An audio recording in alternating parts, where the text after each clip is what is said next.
এখানে এসেছি আমাদের স্বাস্থ্য দপ্তরের ক্যাজুয়াল কর্মীরা দীর্ঘদিন ধরেই স্বাস্থ্য অধিকর্তা এবং রাজ্য সরকারের নিকট একটা দাবি ছিল যে রেগুলাইজেশন করার জন্য। এটা আমরা দীর্ঘদিন 20 থেকে 25 বছর, কারোবার 30 বছর স্লিপ ওয়ার্কারে কাজ করে শেষে 2010-এ ক্যাজুয়াল কর্মীতে তাতে স্বীকৃতি দেয় রাজ্য সরকার।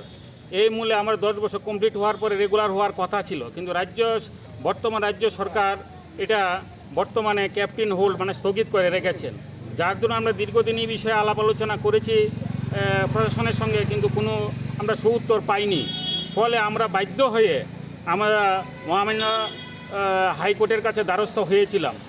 তো গত মাসের 13 তারিখ আমাদের মহামান্য হাইকোর্ট থেকে একটা রায় বের হয়েছে যে অনিয়মিত কর্মচারীরা অন্তত রেগুলার না হোক, অন্তত তাদেরকে সমকাজে সমবেতন দেওয়ার